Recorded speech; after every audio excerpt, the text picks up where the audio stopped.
Bueno, mientras la gente se conecta, listo, digamos que ya he identificado el problema, que como les decía es un tema de la educación como tal, del sistema educativo como tal. Miremos a ver cuál es la solución, porque no nos podemos quedar solamente en la crítica, sería algo estéril. Mm, yo les comento, si bien yo siempre fui un pésimo estudiante, también siempre he sido una persona muy curiosa. A mí no me gusta estudiar, a mí me gusta aprender. Y pienso que mientras más distinta sea una cosa de la otra, más nos va a costar la educación, porque no es lo mismo, ¿sí? Evidentemente no es lo mismo estudiar que aprender. Y si yo les preguntara no lo que han estudiado, sino todo lo que han aprendido y todo lo que saben de todo, ¿sí? Ustedes mismos quedarían asombrados de la cantidad de conocimiento que tienen. ¿A qué voy? En mi caso, personalmente, esa necesidad de aprender, ese gusto por el conocimiento, fue lo que me llevó a estudiar cosas que nunca me enseñaron o que cuando me las enseñaron nunca las aprendí. Evidentemente, yo también pasé por el colegio, por la educación secundaria y esos temas de los cuales comenzamos hablando, lo que tiene que ver con la Unión Soviética y lo que tiene que ver con la China comunista, que era una de las preguntas de la acumulativa, mm, los vi en el colegio, pero nunca los aprendí en el colegio. ¿Sí? Yo tenía una materia que llamaba cultura económica y política, algo así. Creo que sí, cultura económica y política. Y el trabajo que nosotros hacíamos en economía y política en el colegio era tan parecido al trabajo de la virtualidad. Guía de 4 páginas, responda a la guía, entregue la guía y listo. ¿Sí? ¿Ustedes creen que yo aprendí algo desde décimo con ese sistema de evaluación? ¿Por qué? Porque era un trabajo similar al nuestro en tiempos de pandemia. No hay una asesoría, no hay un acercamiento, solamente la guía, la lectura de la guía, el desarrollo de las preguntas y ya es algo automático, uno no aprende nada. Igual pues no tenemos cómo, ¿no? Mm, pero lo que no aprendí en el colegio lo aprendí después porque son temas que a mí me gustan mucho. Ser docente me abrió la puerta a aprender muchas cosas que nunca aprendí. Y yo pienso que lo importante es no perder esa curiosidad. Y me gustaría hacer una actividad en este momento. Yo quiero que cada uno de ustedes me diga qué cosas sabe sobre el mundo en general, cosas que ha aprendido, cosas que usted quedó como, uff, yo no sabía eso, pero no las ha aprendido en el colegio. Quiero compilar ese conocimiento que ustedes han adquirido del mundo, pero no necesariamente sentados en un aula de clase. Una sola cosa, que cada uno de ustedes me diga qué ha aprendido o qué sabe que no lo ha aprendido en clases. ¿Quién quiere empezar? Profe, a mí me interesaba mucho aprender sobre la violencia en Colombia. Por ejemplo, en las clases sociales, durante todo este año lo hemos visto, pero muy superficialmente. Y para yo aprender más, porque a mí realmente me interesaba el tema, cuando yo hacía las guías, a mí me apasionaba hacerlas. Entonces yo me puse a ver documentales, así como usted dijo que estaba haciendo, y realmente me sorprendí porque hay muchos temas que no se ven en clases, que se ven como pequeñas partes de ese tema en clase, pero realmente hay mucho más por aprender sobre eso.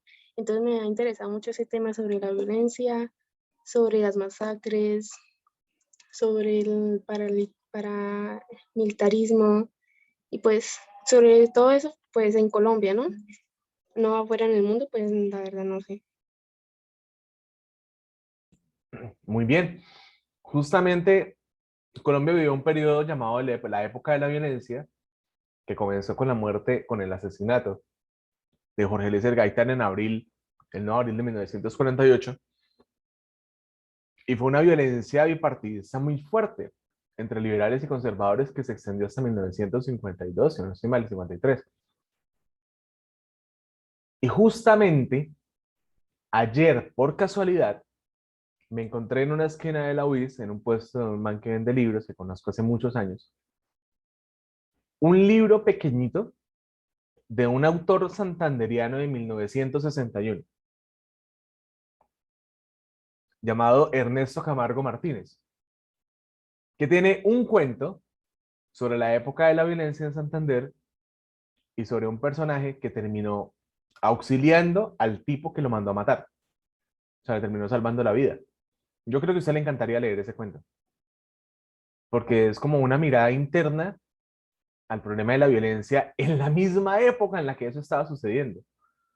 Porque lo bacano de los libros es que eh, si ustedes alguna vez han fantaseado con una máquina del tiempo para viajar al pasado, lean un libro, porque eso es lo bello de la literatura.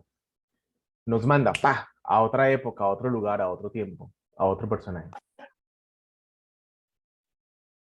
Bueno, muy bien.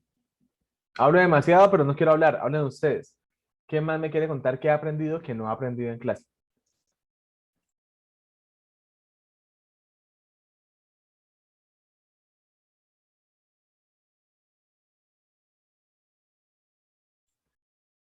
No sé si alguien está hablando, pero no escucho nada. O sea, de pronto no se ha dado cuenta que tiene el micrófono No apagado. prendí el audio, Me imaginé, me imaginé. La escuchamos igual. perdón. Me he centrado más en lo de los temas de la Primera y Segunda Guerra Mundial, no sé, pero me han con curiosidad, por ejemplo, en los de Alemania, secuestraban niños de, no me acuerdo, polacos, que se parecían a ellos y le decían los huérfanos extraviados, se los daban a familias alemanas que se parecieran. Por ejemplo, una que eran varios hermanos, mataron a la madre embarazada y al padre y se lo dieron a familias adoptivas. Se reencontraron después de años, ya viejos, y otros siguen buscando a sus familias. Básicamente los secuestraron y se los regalaron como si fueran alemanes, se criaron así. Y muchos están siguiendo buscando sus verdaderas familias, hermanos, tíos, de dónde eran sus verdaderos nombres, que es lo que a mí como que más me intriga. ¿El qué? El búnker de Hitler, que se suicidó con unas pastillas, pero primero la probó con su mascota, que es una perrita, no me acuerdo cómo se llama. El primer animal que fue a la luna, no me acuerdo cómo se llamaba la perrita, no sé, lo vi hace poco, pero no me acuerdo. Entonces, Este tema es bien interesante, Saray. La voy a poner un poquito para no agotar los temas. Pero sí, muy chévere. Yo no sabía eso, por ejemplo. Pero es muy curioso. De hecho, se dice que la Madre Teresa de Calcuta, dentro de su madre y dentro de su santa, también comerciaba con niños pobres de Bombay, con familias de extranjeros. Y la historia de Laika es una historia bastante dura. De hecho, yo escribí un poema acerca de eso este año, porque tampoco sabía cómo fue el proceso y lo aprendí este año, leyéndolo por ahí. Eh, ¿Quiere terminar algo más, Aray, o le damos la palabra a alguien más? no, pues ahí la cultura de otros países. En China es que hay ¿qué? No me acuerdo si es en China específicamente o en Japón, una isla de los gatos, que era un pueblo pesquero, pero tenía plaga de ratones, así que trajeron gatos, pero como lo de la pesquería estaba muy mal, muchos se fueron y nadie controló la población de los gatos, así que eso está infinito. Hay otra que es de los conejos. Yo quisiera ir a visitar la isla de las muñecas. No me acuerdo dónde están, pero es meras muñecas que dicen que están malditas, poseídas, que una china se murió allá y ahí está su espíritu. Es lo que me da curiosidad de ciertos lugares que aparecen. Bueno, muy bien. Suena muy interesante. Hay una isla de gatos y creo que también hay una como de, de perros. De hecho, hay una película que se llama La Isla de los Perros muy interesante, que deberían verla, de Wes Anderson. Y pues, Japón son varias islas, ¿no? Y como hay varias islas de animales, de muchos animales que viven en esas islas. Ok, ¿alguien más? Profe, yo también quería decir que en pandemia, bueno, en casa, yo realmente comencé a escuchar muchísima música en inglés, bueno, en diferentes idiomas, y aprendí muchísimo. Hay cosas que uno no aprende en las clases de inglés, porque en las clases de inglés llevamos viendo de que el verbo to be es de sexto o de primaria, y pues en las clases de inglés pues no se aprende mucho más que hacer los ejercicios de un libro o ver exposiciones. Pues y que escuchando música o viendo películas en inglés, pues uno aprende muchísimas más, amplía su vocabulario y también ¿cómo es que se dice? La pronunciación. Y pues, sí, pues Yo tengo una camiseta que dice, los videojuegos son los mejores maestros de inglés. Y es cierto, la música también lo debe ser, el cine. Es muy interesante. A mí me gusta mucho como todo lo que se puede aprender, donde la gente no esperaría aprender nada y que en realidad termina acumulando mucho conocimiento. Pero bueno, Saray y Andrea, no hay nadie más en esta reunión, parece. Sí, es verdad, profesor. Porque Profe. uno coloca un juego en inglés y uno como que termina aprendiendo más inglés que en la propia clase de inglés. Bueno, ¿y qué ha aprendido usted, por ejemplo, Hyberson? Yo, he aprendido bastantes palabras, ya he hablado así con gente también que habla inglés, ahí he mantenido conversaciones, Qué me ha ayudado bueno. bastante. Es que el inglés y bueno, y las lenguas en general son parte de un aprendizaje de esquema inversivo. Inversivo no, inmersivo, ¿sí? Para uno aprender realmente un idioma tiene que sumergirse en él. Y cuando uno habla con otras personas, cuando mantiene una conversación con otra persona es porque realmente sabe. Quizá no al pie de la letra la estructura gramatical, pero sí la parte práctica del idioma. Y bueno, eso es algo que no se puede hacer en el aula porque la educación no da para eso con el tiempo que se tiene y con la cantidad de estudiantes que son. Porque es que lo mínimo que se espera del docente es que haga un rasero para que todos sus estudiantes tengan el mínimo conocimiento posible. Y pues mientras aprendemos 40 personas, que no aprendemos todos al mismo ritmo, se nos va la clase y se nos va el año y se nos va el colegio tratando de llegar siempre a lo mínimo. Por eso es que ustedes tendrán que, si quieren realmente aprender cosas, separar por un lado la vida académica y por otro lado, pues el proceso del aprendizaje, el proceso del conocimiento. Aprender mucho más de lo que pueden ver en el colegio y también enseñar, ¿no? Porque no es solamente quedarse con el aprendizaje como si uno fuera una criatura del Señor de los Anillos que no quiere soltar sus bienes o sus tesoros mm, y enseñar a otros. O sea, pienso yo que eso es algo muy válido. Bueno, ¿alguien más? Gracias, Iverson. Yo, profe. Cuéntame. Bueno, a mí me gustaría, bueno, es un tema un poco polémico, pues porque cada persona respectivamente en este tema tiene muchas posturas y la mayoría pues está bajo su propia fe y su propia creencia, ¿no? Pero en mi caso me gusta mucho aprender e investigar sobre cómo la religión ha causado tantas cosas negativas, pero que aún así la mayor cantidad de veces se mantienen ocultas bajo la iglesia, bajo la religión, como lo fue todo esto de los niños indígenas, a los cuales se les vulneró los derechos y la cultura por estar en un centro religioso y muchas otras calamidades que han pasado bajo el nombre de la religión. Y me apasiona mucho no, aprender de eso, porque, por ejemplo, pasa que en los colegios no se respeta la diversidad de creencias que hay.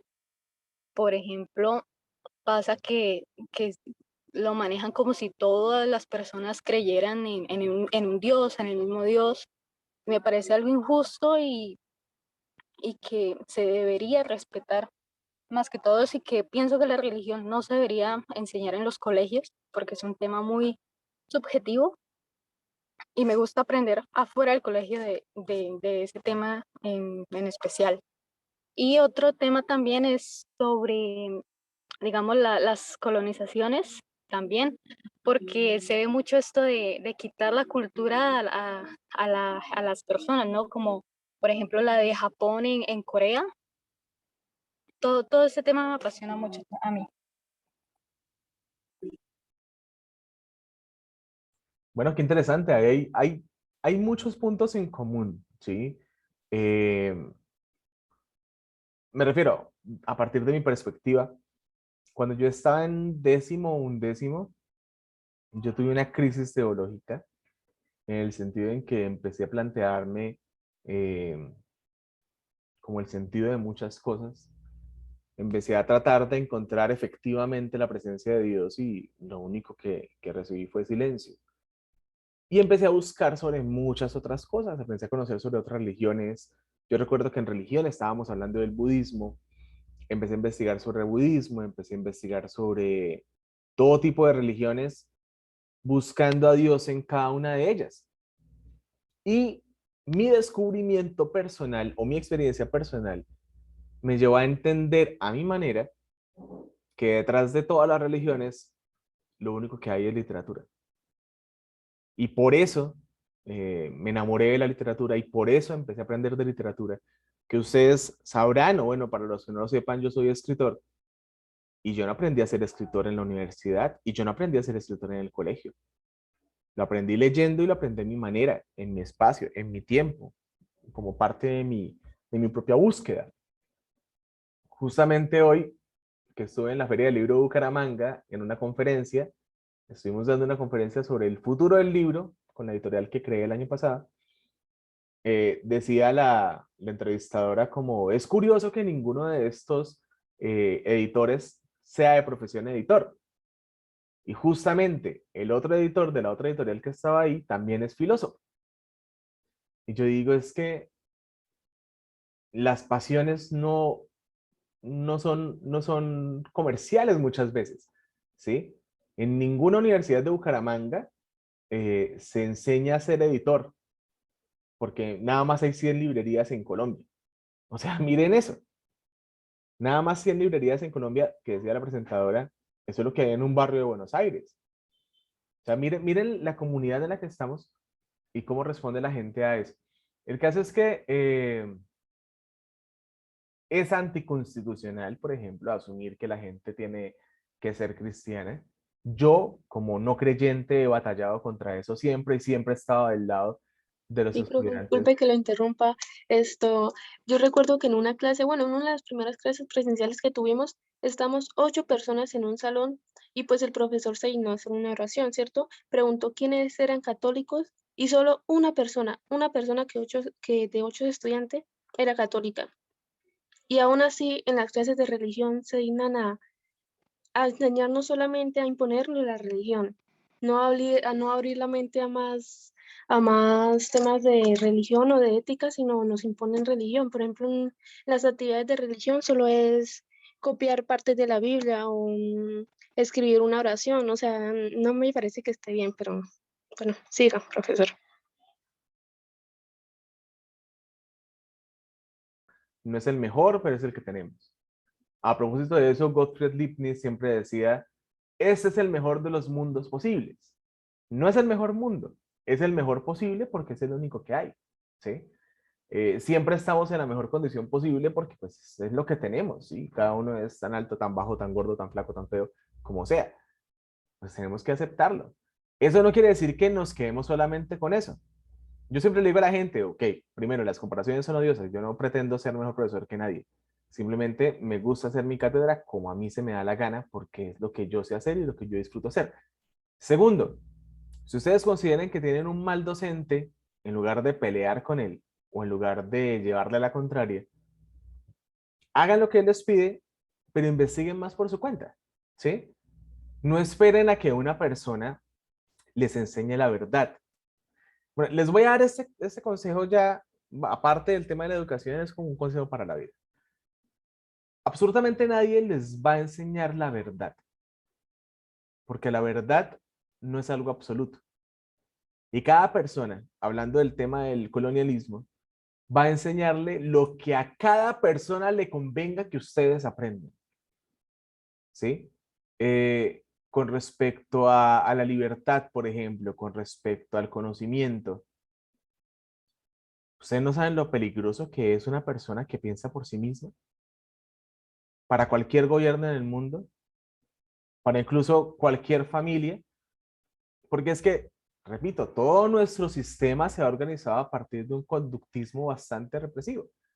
Que alguien sea autónomo, que alguien piense por sí mismo, que alguien llegue a conclusiones por su cuenta, es peligrosísimo. O sea, Es por eso que se matan a la gente, porque la gente es autónoma y piensa y actúa por su cuenta. Y eso no le sirve a un sistema económico y político como el que tenemos ni en Colombia ni en el mundo en este momento, que corresponde a unos intereses privados, claramente. Y que como tal tienen una agenda privada. Entonces, aprendan por su cuenta. No hay nada más revolucionario que el conocimiento. ¿Sí? El pecado de la humanidad, según el cristianismo, fue haber aprendido a distinguir entre lo bueno y lo malo. El primer gran trabajo del diablo que le generó la expulsión del Edén a Adán y Eva, según el mito cristiano, fue haberlos convencido de morder la fruta del discernimiento. Y yo siempre lo digo. ¿Cuál es el papel del diablo si no es el mismo papel del filósofo? Colocar el mundo en duda, ¿sí? Expandir la conciencia en ese relato. Yo tengo una suegra que es bastante piadosa, bastante casi que beata. Sí, es una persona muy religiosa. Y yo le decía hoy que estábamos hablando y hablaba de la necesidad del discernimiento y de la capacidad de discernir. Y yo le decía, doña Luz, ¿no le parece muy curioso que la capacidad de discernir sea precisamente una obra del diablo? ¿Sí? Opus diabolicum, decían los romanos. Podemos distinguir moralmente entre lo bueno y lo malo, podemos distinguir moralmente entre lo que queremos y no, podemos entender el mundo lógicamente a partir del pecado. Claro, porque es que el pecado siempre será querer saber más. Querer saber más siempre será el mayor pecado. Es que a la gente en la Edad Media la quemaban por eso, ¿sí? Y hoy en día la encarcelan por eso, o la matan por querer saber más. ¿Qué es la JEP? ¿O cuál es el propósito de la JEP? Aclarar todo lo que no se sabe de la guerra en Colombia de hace 60 años. 60 años en guerra y hay muchas cosas que no se saben. Y cuando empiezan a salir a la luz, no, ay, no, hay que acabar con la JEP, hay que matar a todos los guerrilleros. Pero ¿cuál es el miedo a la verdad? ¿Sí? ¿Por qué la gente le tiene tanto miedo a la verdad? Porque es que en el conocimiento hay poder. Lo que dice Alejandra sobre la religión es eso. Y lo que dice sobre la colonia, el colonialismo es eso. Cuando uno empieza a aprender, empieza a tener poder. Y para una cultura adultocentrista como la nuestra, ustedes no deberían tener poder. Por eso es que ustedes siempre son los más perjudicados en cualquier apuesta. No es que no quieren que ustedes tengan poder.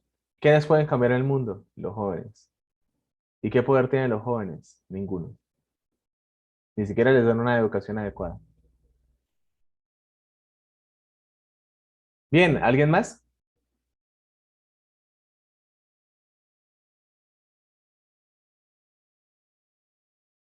Recuerden que lo que yo quiero conocer es qué han aprendido ustedes por fuera de la institución. ¿Qué conocimiento han tenido ustedes por fuera de lo académico? Y bueno, como hemos podido ver hasta este momento, han aprendido un montón de cosas. Pero quiero escuchar a más personas. No quiero que eso sean 3 personas y ya, porque si no hablamos todos, no tiene sentido.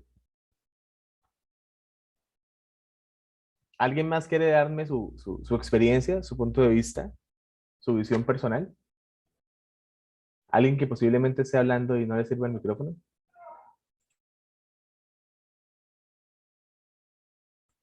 Están tímidos. Bueno, está bien. Entonces, volviendo al tema original, que generó toda esta parte de la discusión, sí, Alejandra, yo sé que hay preguntas que quizá no fueron explicadas explícitamente como tal, pero yo confiaría en que ustedes puedan revisar la acumulativa si ya la hayan entregado y quieran aprender sobre todo esto. Y de paso, si dio la casualidad o se dio la oportunidad y no tienen ni idea del comunismo, ni idea de cuáles son las bases de este otro sistema económico, pues bueno, vamos a mirarlo rápidamente, como para que no se vayan hoy sin saber algo nuevo, porque yo pienso que es muy válido que cada día aprendamos algo nuevo. Yo encontré un video hace unos días que me gustó tanto. Déjenme lo busco y no sé si mientras tanto alguien más quiere agregar algo más, que pueden ser las mismas personas que ya hablaron o pueden ser otras. Plan. ¿Nadie está cansado de hablar? Bueno, veamos el video y de paso nos callamos todos y miramos a ver qué nos dice, qué podemos aprender de este proceso.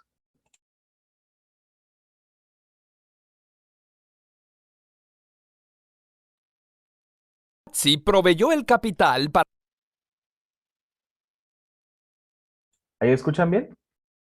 para producir este Sí, señor. video de...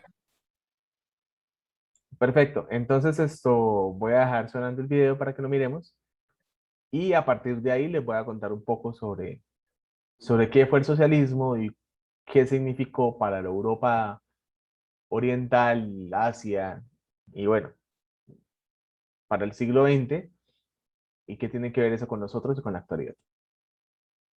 de interés social. Es un ardiente debate que ha enfrentado amigos, familias y clases sociales. Ha puesto de cabeza países enteros. En el siglo XX, esta oposición fue la base de la Guerra Fría que exigía que escogieras bando: el capitalismo con Estados Unidos al frente o el socialismo liderado por la Unión Soviética. Y en la actualidad, hasta Rusia ha adoptado prácticas capitalistas y hasta en Estados Unidos se habla de los beneficios del socialismo. Así que hoy nos preguntamos, ¿capitalismo o socialismo? A mediados del siglo XIX, en Europa, sobre todo en Inglaterra, la industrialización estaba en pleno apogeo. Se producía más que nunca, pero al mismo tiempo se explotaba mucho a los trabajadores. Jornadas de 14 a 16 horas diarias, salarios de miseria, trabajo infantil aún peor pagado, aire contaminado y accidentes al por mayor. Y olvídate de seguridad médica o vacaciones, todo mientras los dueños de las fábricas se enriquecían sin pena alguna.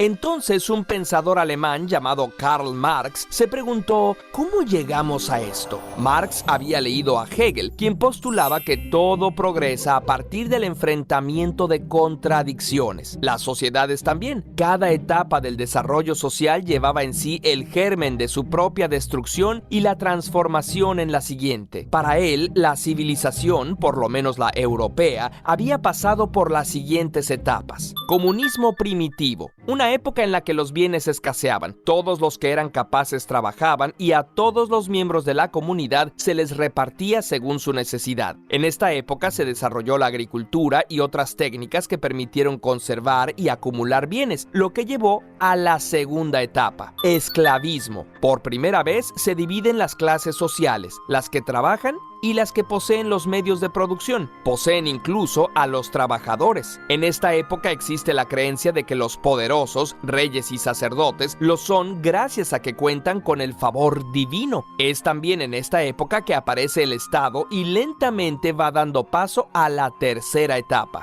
Feudalismo. En esta etapa los trabajadores ya no son esclavos, sino siervos, pero siguen sometidos a sus señores, dueños de las tierras y a quienes se les debe pagar tributo. Al final del feudalismo, gana dinero y poder una clase social de artesanos y comerciantes que habitualmente vivían en villas o burgos cercanos a los feudos. Marx los llama burgueses. Los burgueses empiezan a asociarse y a juntar su dinero para crear empresas y financiar negocios más grandes, como viajes arriesgados. Estas empresas se llaman sociedades por acciones y al dinero reunido con el propósito de que crezca se le llama capital. Por otro lado, se promueven las ideas de libertad, democracia e igualdad, lo que da origen a grandes revoluciones como la Revolución Francesa, donde la nobleza y el clero pierden el poder, o hasta la cabeza, y quienes ahora tienen la autoridad son los dueños del capital, los capitalistas. Las tierras, antes propiedad de los nobles o de las comunidades, se privatizan. Las ideas de la Ilustración traen un gran desarrollo tecnológico e industrial. Muchos granjeros y campesinos quedan en la pobreza y emigran a las ciudades para trabajar en las fábricas. Así es como surge la cuarta etapa, el capitalismo. El capitalismo es explicado y defendido por economistas como Adam Smith, y sus principales características son: las tierras, herramientas y fábricas, o sea, los medios de producción, no están en manos del Estado o de las comunidades, sino que son propiedad privada. Hay libertad de mercado. Todo mundo tiene derecho de comprar y vender lo que le apetezca, incluido el propio trabajo, y de negociar los precios según les convenga. Aquí se habla de la mano invisible del mercado, la idea de que las acciones económicas individuales, aunque parezcan egoístas, contribuyen al bienestar de la sociedad en su conjunto. El ideal capitalista es, por lo tanto, que las leyes y el Estado intervengan lo menos posible en el mercado. Libertad de empresa. Cualquiera puede empezar un negocio asumiendo los riesgos y obteniendo los beneficios. Esto propicia la competencia y la innovación. Explicado así, el capitalismo parece ideal. Entonces, ¿por qué ocurría lo que Marx presenciaba en las ciudades de Europa? Lo responderemos después de esta pausa capitalista. Uno de los principales problemas del sistema capitalista es el de la plusvalía, o sea, la ganancia que el capitalista espera obtener por su inversión. Imagina que dos personas colaboran para producir un producto. Una pone su trabajo y otra el capital para producirlo en forma de herramientas y salarios. Digamos que lograrlo costó 10 pesos y que lo pueden vender en 18. Esos 8 pesos extra son la plusvalía y retornan al capitalista. ¿No le debería tocar también a la trabajadora? Para Marx, la obtención de la plusvalía es una forma de robo y contribuía al enriquecimiento del capitalista y el empobrecimiento del trabajador, creando acumulación del capital y formando monopolios y oligarquías. Adam Smith diría: si la trabajadora no gana lo suficiente, es libre de buscar un trabajo donde gane más. Hay un mercado de trabajo y si hay más oferta de puestos, esto hará que los salarios suban. Pero también es cierto que si hay mucha gente sin empleo, la demanda de puestos aumenta y los salarios bajarán. ¿Será que el desempleo le conviene a los capitalistas? Una de las contradicciones del capitalismo es que si llega a haber tanta gente tan pobre que no puede comprar ni lo que produce, ¿quién va a comprar las cosas y cómo va a crecer la economía? La otra es que el capitalismo supone un crecimiento ilimitado de las corporaciones. Sin embargo, los recursos del planeta son limitados y no puede proveer de materias primas ni procesar la contaminación de manera infinita. Y para rematar, ¿de dónde sacaron los capitalistas ese capital inicial? La mayoría no trabajó por él, simplemente lo heredaron. A Marx le parecía que la herencia por sí sola hacía de la competencia justa una falacia. Unos siempre empezaban con más recursos que otros. Para Milton Friedman, el único sistema que aseguraba la libertad era el capitalista, a lo que Marx respondería: ¿qué libertad puede tener quien nada posee? Por todo esto, a Karl Marx y Friedrich Engels les pareció que el capitalismo era fundamentalmente injusto y que, como los sistemas anteriores, tendría que cambiar. Pero no iba a cambiar solo.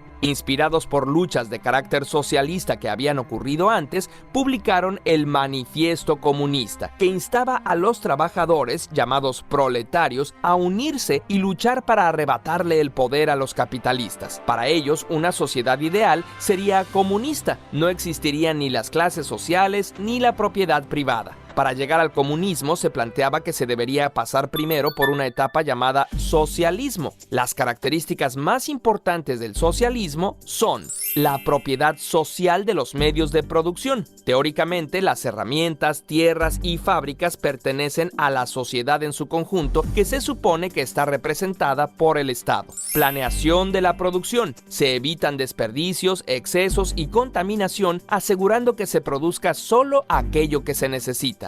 Regulación por parte del Estado. Las actividades económicas, incluidos precios, están reguladas por el gobierno para evitar la explotación y el abuso. Después de interesantes experiencias como la Comuna de París en 1871, 40 años después de la muerte de Marx, el socialismo tiene oportunidad de ponerse a prueba. Con la Revolución Rusa se crea la Unión de Repúblicas Socialistas Soviéticas y otros países siguieron su ejemplo. ¿Cómo funcionó? Pues tuvo problemas muy graves. En primer lugar, se dio una enorme concentración de poder político. A pesar de que los líderes eran llamados camaradas, en la práctica dirigían regímenes autoritarios que, con el pretexto de proteger el bien común, se quedaron toda su vida en los puestos de mando. Llevaron a una gran pérdida de la libertad. Reprimieron a quienes disentían, encarcelándolos o asesinándolos. Además, al estar todo planificado y haber pocos incentivos, la innovación estaba sumamente limitada a los aspectos que interesaran al Estado. Esto aún ocurre en países como Cuba, donde por un lado todos tienen garantizada la salud y la educación, pero por el otro hay escasez de alimentos, vivienda y casi nula libertad política. Entonces,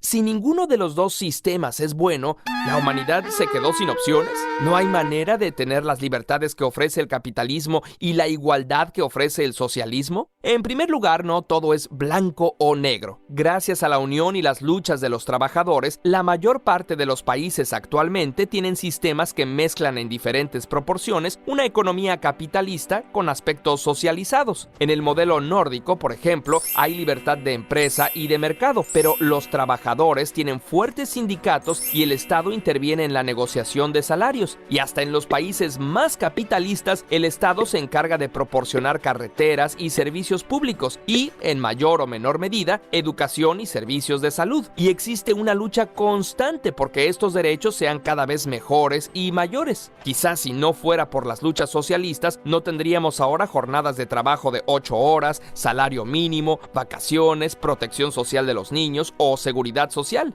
En segundo lugar, además de estos dos sistemas tan llamativos, existen otras propuestas. Por ejemplo, el anarquismo, que propugna por abolir el Estado, eliminar toda jerarquía y autoritarismo y trabajar en base a la cooperación y el beneficio mutuo. De hecho, los soviets originales eran organizaciones anarquistas igualitarias antes de que las reprimiera y absorbiera el Estado de la Unión Soviética. En Cataluña y España, el movimiento anarquista fue muy fuerte y se llegaron a administrar fábricas de manera colectiva y democrática con variados resultados hasta que intervino el comunismo internacional para disolverlas y luego Franco impuso el fascismo por la fuerza. Si te interesa este tema, puedes leer a Emma Goldman o a Piotr Kropotkin, entre otros autores anarquistas. Pero estos son solo los modelos europeos. La gente se ha organizado de diversas maneras en diferentes momentos y partes del mundo. Por ejemplo, la ciudad de Cataloyuk en Anatolia de hace unos 9000 años tenía una sociedad económica y socialmente igualitaria donde además hombres y mujeres tenían los mismos derechos. Los pueblos indígenas de toda América han tenido formas de organización diferentes que incluyen el tequio o trabajo comunitario y la toma de decisiones de manera colectiva. Estas ideas se han retomado en lugares como Cherán, donde todas las decisiones importantes se toman por consenso, o en los caracoles zapatistas, donde los medios de producción son colectivos y las decisiones las toma una junta de buen gobierno cuyos miembros son rotativos y no reciben sueldo. El país de Bután, aun siendo una monarquía, tiene una economía budista que privilegia la reciprocidad y mide su crecimiento no en Producto Interno Bruto, sino en felicidad nacional bruta. La región autónoma de Rojava, en Siria, practica una versión muy propia de socialismo democrático donde las cooperativas, en su mayoría promovidas por mujeres, juegan un papel primordial.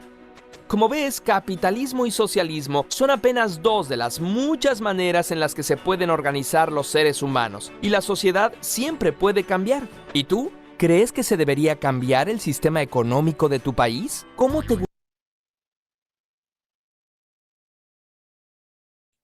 Bien, ¿ya sabían todo esto que decía este video?